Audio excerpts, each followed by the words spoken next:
పోలవరం ప్రాజెక్టుపై విడుదల చేసిన శ్వేతపత్రంలో ప్రాజెక్టు ఎప్పుడు పూర్తి చేస్తారనే ప్రశ్నకు జవాబు ఇవ్వలేదేమని ఆంధ్రప్రదేశ్ ముఖ్యమంత్రి చంద్రబాబును ఓ సామాన్య మహిళ ప్రశ్నించింది.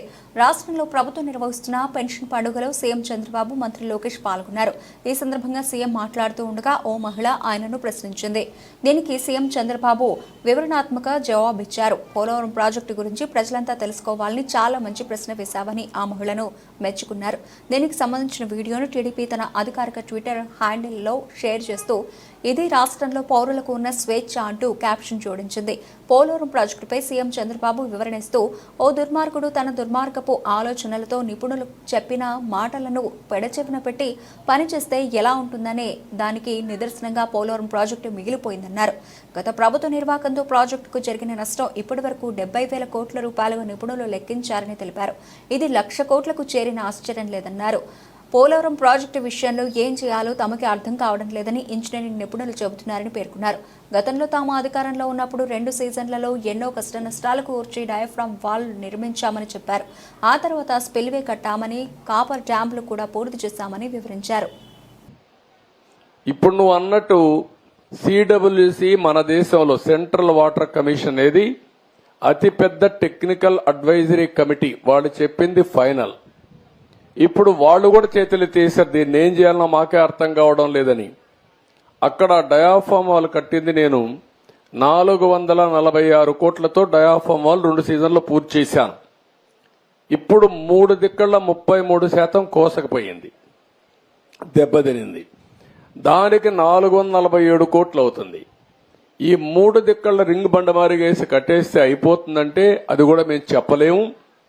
ఒకవేళ మొత్తంగానే డయాఫామ్ వాల్ కట్టాలంటే 990 కోట్లు అవుతుంది. అది 990 కోట్లు. రిపేర్ చేయాలంటే 447 కోట్లు. ఒరిజినల్ గట్టిపై ఖర్చు పెట్టింది 446 కోట్లు. పైనుండే కాఫర్ డ్యాములు దెబ్బతిన్నాయి, అక్కడి నుంచి నీళ్లు వస్తున్నాయి. ఆ నీళ్లు అరెస్ట్ చేయకపోతే ఇది కట్టలేము. ఇవన్నీ చేయాలంటే ఏం చేయాలనో నేను ఇంజనీర్ని కాదు, నాకు తెలియదు. నేను అడ్మినిస్ట్రేటర్ని. నేను కట్టాలని తపనుంది. దాన్ని ఏం చేయాలో ఇంజనీర్లు చేయాలి. ఇప్పుడు వాళ్ళు ఏం చేశారంటే అమెరికాలో ఉండే 2 ఎక్స్పర్ట్లని, కెనడాలో ఉండే ఇంకొక 2 ఎక్స్పర్ట్లను తీసుకొచ్చి ఇప్పుడు పని అంతా చూస్తున్నారు. ఇన్స్పెక్షన్ చేశారు, నిన్న మొన్న వచ్చారు. వాళ్ళు మొత్తం స్టడీ చేస్తున్నారు. ఏమి ఇవ్వాలనో వాళ్ళు ఇచ్చిన ఆలోచనలు ఇచ్చిన తర్వాత పూర్తి చేసే కార్యక్రమానికి శ్రీకారం చుట్టాలి. ఇప్పుడు దీంతో ఏమైంది, ఆయన నేను రివర్స్ టెండర్ అన్నాడు. 500 కోట్లు 600 కోట్లు ఆదా చేస్తా అన్నాడు. ఇప్పటికి నష్టం ఎంత తెలుసా తల్లి? 70,000 కోట్లు. ఇప్పటికి అది 1,00,000 కోట్లు పెరుగుతుంది. ఒక దుర్మార్గుడు దుర్మార్గమైన ఆలోచనతో పోలవరాన్ని గోదావరిలో ముంచాడు. మళ్ళా అడ్డదుడ్డంగా ఆర్గ్యూ చేసే పరిస్థితికి వస్తున్నారు. ఆ రోజు పెద్దలందరూ వారించారు.